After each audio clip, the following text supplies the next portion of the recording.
For more, we've reached Vatican analyst David Perlich in Calgary. So David, what stands out for you most about the synod? Morning, Andrew. Well, I mean, it was a really interesting time for Vatican watchers, at least. What we got out of it is a 94-paragraph document that makes some minor and kind of fuzzy changes, in particular for Catholics who are divorced and then remarried without getting an annulment. But for me, what really stands out in the process is this was an amazingly transparent series of meetings. We saw things that we had never seen before. True, honest, confronting disagreement, the stuff that Vatican normally keeps behind closed doors, played out in press conferences and in hundreds and hundreds of interviews. So that is a real shift here, is that the way the church goes about making change in these synods it's changed itself. All right, so that's interesting, but aside from the fact that they're airing out the dirty laundry or some of these difficult issues that the church faces, has there been any change in terms of how they deal with divorced people or people that are living together in an intimate relationship, heterosexuals that are living together in an intimate relationship but aren't married, and gay issues? So on gay issues, no change at all. That was sort of off the table. And in fact, they said in one of the working groups that they just didn't have enough information to make decisions, and they think it deserves a synod all on its own. So that sort of was pushed to one side, marginalized.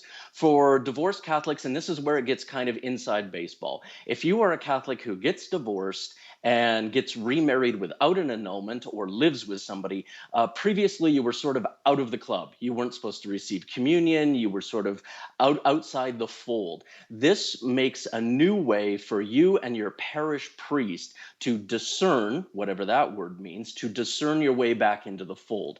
Now, this sort of removes a whole cumbersome process of having to go to Rome and bishops. And so it's really now between you and your parish priest. But this is really quite a minor change. So anyone that was looking for substantial change, I think is still looking. All right. So, I mean, I think what we saw, David, and you tell me, is that we saw this sort of war of words, right, between Catholic bishops and more progressive or reformist bishops. So which camp do you think won?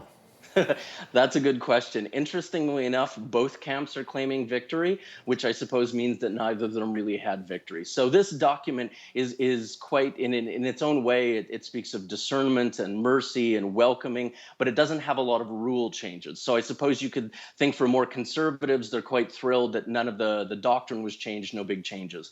But I think for the progressives, the more progressive aspects of the church, they're thrilled that these conversations were held and that they were actually able to talk about them and get their divergent opinions out. So everyone claims victory. I think everyone's got something to be happy about, and everyone's wishing they got more. So, it's interesting that you say, they need more information on homosexuality. Really, hasn't homosexuality been around since the beginning of time? How much more information do they need? How many more countries, at least in the West, do they need to see legalize gay marriage to realize that they're behind where a lot of other places are on all of this? Well, it's interesting you say in the West, and that's actually where part of the divide comes from. The Catholic Church is the world's largest transnational organization.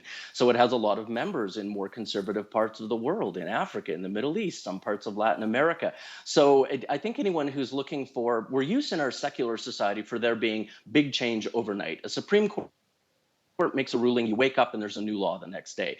This appears to be the synod, and the changes that have been made in this really appear to be Pope Francis's long game, that he's changing step by step by step. It's like turning a battleship when you've got something as big as the church. You don't just make a sharp right-hand turn. Little by little by little, you chart a new course. I think that's what's happening here. And on issues, they're going to have to tackle them. On issues like homosexuality, that's not going to go away.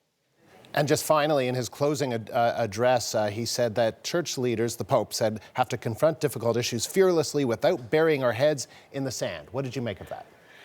Yeah, well, I mean, some tough words today. And then we said it at the end of the sonnet. He said it again this morning.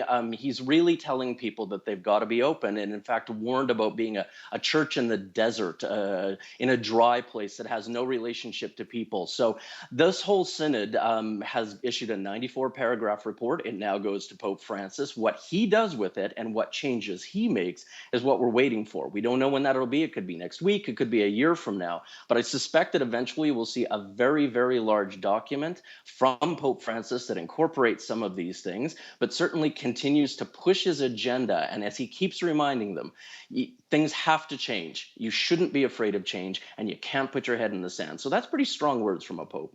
It's always a pleasure, David. Thank you very much. David Perlich in Calgary.